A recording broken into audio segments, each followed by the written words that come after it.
공부상 지목과 실제 이용 상황이 다른 토지를 이지목 토지라고 합니다. 행정소송에서 4억 5천 원의 보상금을 증액할 수 있었습니다. 안녕하세요. 부동산 전문 변호사 나연호입니다. 토지 보상 사건을 하다 보면 토지 대장에 적혀있는 공부상 지목과 실제 이용 상황이 다른 토지를 종종 발견하게 되는데요. 이런 토지를 가리켜서 이지목 토지라고 합니다.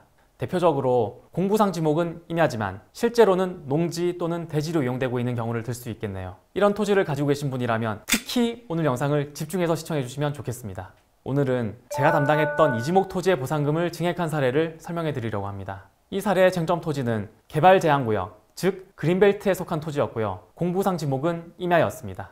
그리고 쟁점 토지의 일부가 실제로는 임야가 아닌 농지로 사용되고 있었는데요. 사업 시행자는 이 부분을 농지로 인정하지 않고 공부상 지목인 임야를 기준으로 보상금을 지급하겠다고 통보했습니다. 보통 이런 문제는 그린벨트 안에 있는 토지에서 발생되는데요. 그린벨트 안에 있는 임야와 농지는 토지 가격이 3배 이상 차이 나는 경우가 많고요. 그렇기 때문에 사업 시행자들은 보상금 지출을 최대한 줄이기 위해서 가능하면 공부상 지목인 임야를 기준으로 보상금을 지급합니다. 그래서 이런 사건의 가장 중요한 쟁점은 과연 실제로 농지로 이용되고 있는 토지의 보상금을 적법한 농지의 가격으로 받을 수 있을 것인가 하는 것입니다.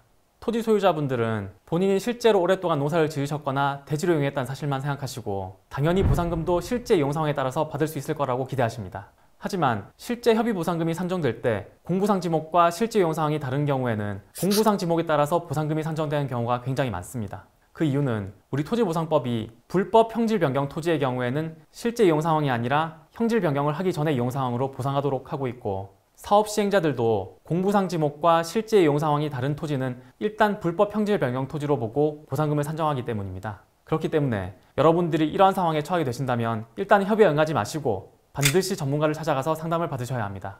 방금 말씀드린 이 사건에서 저는 쟁점 토지의 농지 부분이 언제부터 실제로 농지로 이용되고 있었는지에 대한 자료를 수집했고요. 그 당시에는 이 임야를 경작하는 것이 불법이 아니라는 점을 밝히는 데 집중했습니다. 그래서 쟁점 토지의 지목이 임야라고 하더라도 농지로 이용되는 부분을 경작하는 것이 불법이 아니라는 점, 그래서 이 쟁점 토지의 농지 부분이 적법한 농지라는 점을 인정받았고, 그 결과 행정소송에서 4억 5천만 원의 보상금을 증액할 수 있었습니다. 자, 지금까지 보신 것처럼 토지 보상에서 가장 중요한 쟁점 중 하나가 바로 이 이지목 토지의 보상 문제인데요.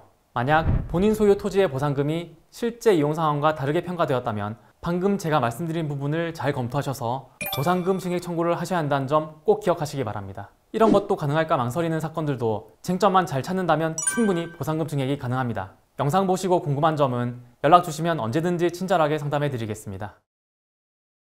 사업 시행자가 통보한 협의 보상금이 너무 적다고 판단하고 저를 찾아오셨습니다. 법원의 최종 판결에서 제가 제시한 표준지가 더 적합하다는 판결이 선고되었고, 저희 의뢰인께서는 5억 정도의 보상금을 추가로 받게 되셨습니다. 안녕하세요.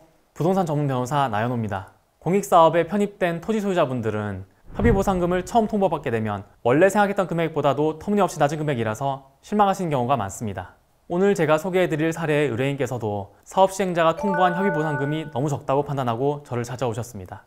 제가 이 사건의 협의 감정서를 검토해보니까 가장 문제가 되었던 부분은 바로 비교 표준지의 선정 부분이었습니다. 토지보상법은 협의나 재결에 의해서 취득한 토지에 대해서는 표준지 공시지가를 기준으로 보상하도록 하고 있는데요. 이때 기준이 되는 표준지를 바로 비교 표준지라고 합니다. 이 사건 쟁점 토지의 공부상 지목은 잡종지였고요. 실제 이용 상황은 참고용지였습니다. 그런데 제가 이 협의 감정서를 분석해 보니까 협의 감정에서 선정되었던 비교 표준지는 공부상 지목과 이용 상황이 모두 답, 다시 말해 논이었습니다.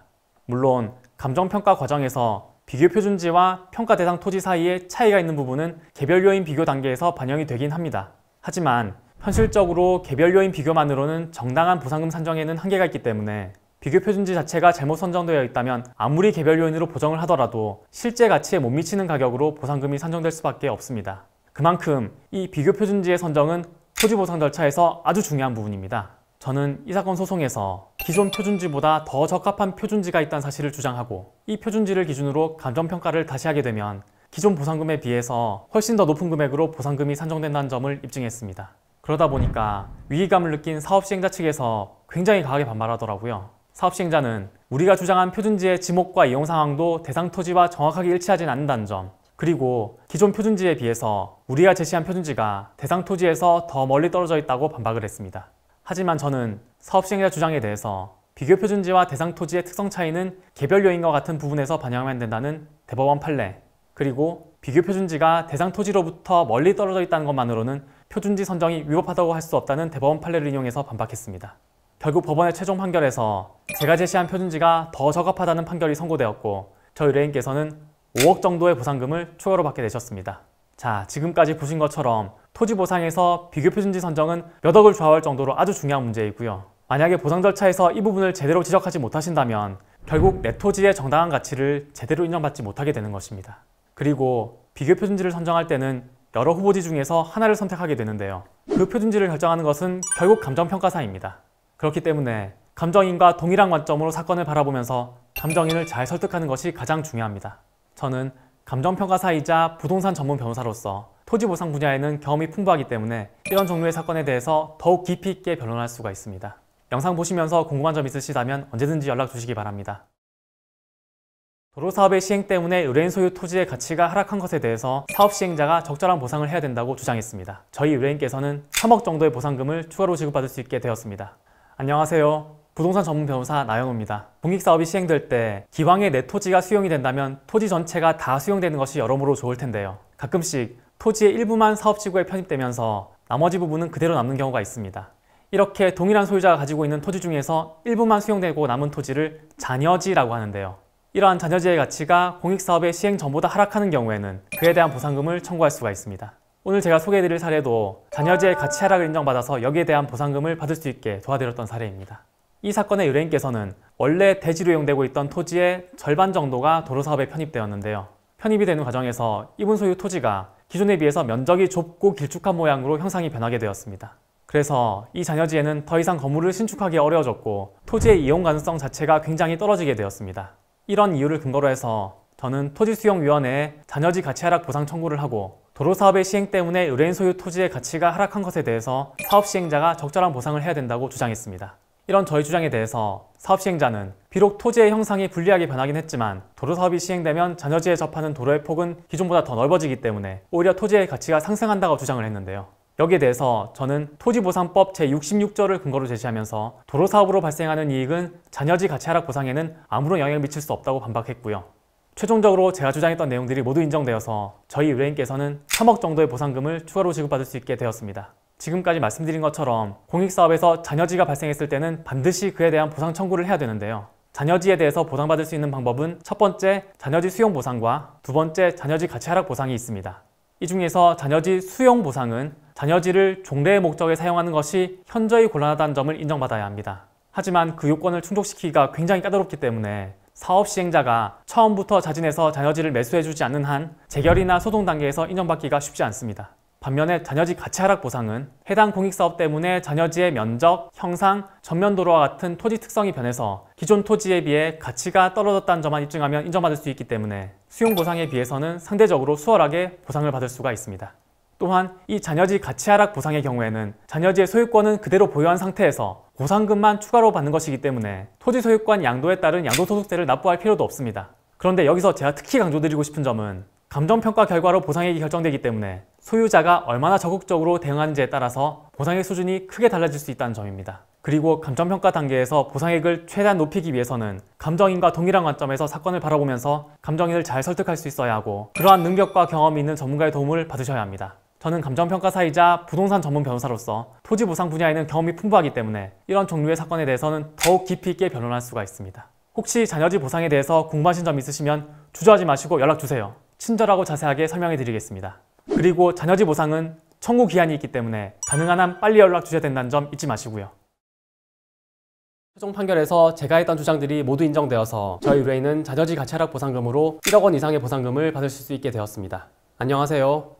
부동산 전문 변호사 나연호입니다. 오늘은 재개발 사업의 조합원이란 이유만으로 억울하게 손해를 보실 뻔했던 분을 도와드린 사례를 소개해드리려고 합니다. 혹시 본인이 재개발 조합원이신데 전체 토지 중에서 일부만 재개발 구역에 들어간 분이 계시다면 오늘 영상을 집중해서 보시기 바랍니다. 일반적인 공익사업에서는 본인 소유 토지의 일부만 수용 대상에 포함될 때 발생하는 잔여지의 전반적인 보상 절차에 대해서는 제가 이전 영상에서 전체적으로 설명드렸는데요. 이번 사건은 특이하게도 재개발 조합의 조합원이 본인 소유 토지의 일부만 재개발 구역에 편입된 사안이었습니다. 만약에 이분이 재개발 조합원이 아니라 현금 보상을 받는 현금 청산 대상자였다면 이분도 일반적인 토지 보상과 동일하게 자녀지 가치 하락 보상을 받으실 수 있었을 텐데요. 이분은 재개발 사업에 참여하는 조합원이란 이유 때문에 사업 시행자인 재개발 조합이 보상을 거부하고 있는 상황에서 저에게 사건을 의뢰하셨습니다. 이 사건에서 문제가 된 의뢰인 소유 토지는요, 기존 토지의 절반 정도만 재개발 구역에 편입되고 나머지 절반은 자녀지로 남게 되었습니다. 문제는 사업 시행자인 조합이 의뢰인 소유 자녀지와 인근 도로 사이에 나무를 아주 많이 심는 바람에 이 자녀지가 사실상 맹지가 되었고요, 토지의 가치도 많이 떨어졌습니다. 결국 의뢰인 소유의 자녀지는 이 재개발 사업 때문에 가치가 하락하게 된 거죠. 여기까지만 보면 당연히 다른 공익사업과 마찬가지로 자녀지 가치 하락 보상이 이루어져야 하는 상황인데요. 이 재개발 조합은 저희 의뢰인이 조합원이고 조합원은 재개발 사업의 주체이기 때문에 재개발 사업에 따른 보상을 받을 수 있는 지위가 아니라고 주장하면서 보상을 거부하였습니다. 그리고 이때 저희 의뢰인이 저희 사무실을 찾아오신 겁니다. 저는 그동안 수많은 보상 사건을 경험해 보았고 웬만한 케이스는 다 접해봤다고 생각했는데 이분의 말씀을 듣고 나서는 굉장히 특이한 사건이라는 생각이 들었습니다. 그래서 혹시 기존의 보상 사례 중에서 이것과 유사한 사건이 있었나 백방으로 알아봤지만 역시나 찾을 수가 없었습니다. 그래도 제가 알고 있는 지식과 경험에 비춰봤을 때 이 사건은 쉽진 않겠지만 인정되어야 마땅한 사건이라는 판단이 들었기 때문에 저는 사건을 수임하고 본격적으로 보상 청구 절차를 진행하게 되었습니다. 우선 첫 번째로 지방토지수용위원회에 재결 신청을 해서 이 의뢰인에 대한 자녀지 가치 하락 보상이 이루어져야 한다고 강하게 주장했는데요. 지방토지수용위원회는 저희 의뢰인이 재개발 조합원이기 때문에 손실보상 대상이 될 수 없다는 이유로 보상 청구를 기각했습니다. 저는 즉시 이 결정에 대해서 이의 신청을 했고요. 사건이 중앙토지수용위원회로 넘어갔는데요. 여기에서도 마찬가지 이유로 저희 의뢰인의 보상 청구를 받아주지 않았습니다. 결국 저희는 마지막 절차인 행정소송을 제기해서 재개발 조합과 치열한 법리 공방을 진행하게 되었습니다. 이 소송에서 조합 측은 원고인 저희 의뢰인이 재개발 사업에 동의하고 분양 신청을 한 조합원이고 이러한 조합원은 사업 시행자에 준하는 지위를 갖고 있기 때문에 보상 청구권이 발생하지 않는다고 주장했고요. 이 소송 전에 재결 단계에서도 두 번이나 저희들의 주장이 받아들여지지 않았기 때문에 소송에서 승소하는 것을 장담하기가 쉽지 않은 상황이었습니다. 그렇지만 저는 원고가 현재 자녀지의 소유자로서 재산상의 손실이 발생하였다는 점을 먼저 입증하였고요. 이렇게 재개발 사업으로 인해서 손실을 입었음에도 불구하고 여기에 대해서 아무런 보상도 하지 않는다는 것은 헌법상 정당 보상의 원칙에 위배된다고 강조하였습니다. 그리고 조합 측에서는 원고가 조합원이기 때문에 사업 시행자에 준하는 지위를 가지고 있다고 주장하지만 저는 원고가 지금 재개발 조합원이 아니라 자녀지 소유자의 지위에서 보상을 청구하는 것이고 이 두 개의 지위는 명백하게 구분되어야 한다고 강하게 주장하였습니다. 그리고 만약 원고가 분양 신청을 하지 않아서 현금 청산 대상자가 되었다면 당연히 자녀지 가치 하락 보상을 받았을 것인데 이분이 분양 신청을 했다는 이유만으로 보상금을 전혀 받지 못한다는 것도 불합리하다고 주장하면서 재판부를 설득하였습니다. 결국 최종 판결에서 제가 했던 주장들이 모두 인정되어서 저희 의뢰인은 자녀지 가치 하락 보상금으로 1억 원 이상의 보상금을 받을 수 있게 되었습니다. 이 사건은 기존의 유사한 사례를 찾을 수가 없는 특이한 사례였고요. 재결 단계에서 두 번이나 기각되었기 때문에 소송을 진행하기가 쉽지 않았습니다. 하지만 열심히 재판부를 설득한 끝에 결국 좋은 결과를 얻게 되어서 큰 보람을 느낀 사건이었습니다. 지금까지 보신 것처럼 토지 보상에서는 워낙 다양한 사례가 존재하다 보니까 아직까지 명확한 판례가 없는 부분도 있고요. 토지 소유자가 개인적으로 그 내용을 파악하고 보상을 청구하시기에는 어려운 경우가 많이 있습니다. 이럴 때는 혼자 고민하지 마시고요. 관련 경험이 풍부한 토지보상 전문가에게 상담을 받아보실 것을 권유드립니다. 저는 감정평가사 겸 변호사로서 다양한 토지보상 사건들을 수행한 경험이 있으니까요. 주저하지 말고 연락 주시기 바랍니다.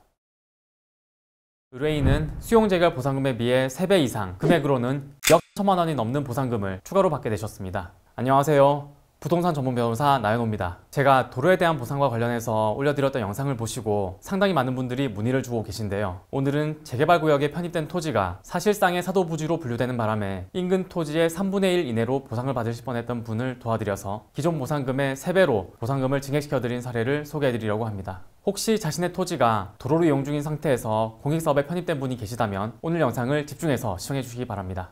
일반적으로 도로는 그 소유권을 누가 보유하고 있는지에 따라서 크게 공도와 사도로 분류됩니다. 공도는 국가의 땅이기 때문에 토지 보상에 관해서 일반인들이 신경 쓰실 필요가 없지만 만약 내가 가진 토지가 사실상의 사도부지에 해당될 때 보상이 어떻게 이루어지는지에 대해서는 제가 이전 영상에서 전체적으로 설명을 드렸는데요. 이번 사건은 수용 재결에서 보상 대상 토지가 도로로 평가되어 손실보상금이 낮게 산정되었지만 이의 재결에서는 대지로 평가되어서 일단 기존 보상금에 비해 3배 이상 증액되었습니다. 그런데 사업 시행자인 재개발 조합이 이 이의 재결이 부당하다고 주장하면서 보상금을 감액해달라는 소송을 제기해왔고요. 이 소송에서 패소하면 의뢰인은 다시 3분의 1 가격으로 보상금이 깎일 위기에 처한 상황이었습니다. 현황 도로의 경우에 대부분의 사업 시행자는 일단 사실상의 사도로 단정해서 인근 토지에 대한 평가액의 3분의 1 가격으로 보상하는 경우가 많은데요. 이 사건에서 문제가 된 의뢰인 소유 토지는 오랜 기간 동안 골목길의 일부로 인근 주민들의 통행에 제공되어 온 토지였기 때문에 사업 시행자인 재개발조합이 이러한 사실을 문제 삼아서 대상 토지를 사실상의 사도부지로 평가해야 된다고 주장했고요. 결국 수용재결에서 의뢰인 소유 토지는 사실상의 사도부지로 평가되어서 인근 토지에 대한 평가액의 3분의 1 가격으로 산정되었습니다. 하지만 의뢰인이 수용재결에 대한 이의 신청을 하였고요. 중앙토지수용위원회는 이의재결 단계에서 해당 토지가 사실상 사도부지로 볼 수 없다고 하고 수용재결의 3배에 해당하는 금액으로 보상금이 다시 산정되었습니다. 여기에서 사건이 종결되고 의뢰인이 증액된 보상금을 수령했다면 좋았겠지만 사업 시행자인 재개발조합이 의뢰인을 상대로 토지 수용 이의재결 보상금 감액 청구의 소를 제기한 바람에 결국 이 사건은 행정소송 단계까지 오게 되었습니다. 쉽게 말하자면 사업 시행자인 조합이 의뢰인을 상대로 수용재결 보상금의 3배로 평가된 이의재결 보상금은 인정할 수가 없으니까 원래대로 인근 토지의 3분의 1 이내로 평가된 수용재결 보상금만 지급하겠다는 소송을 제기한 것입니다.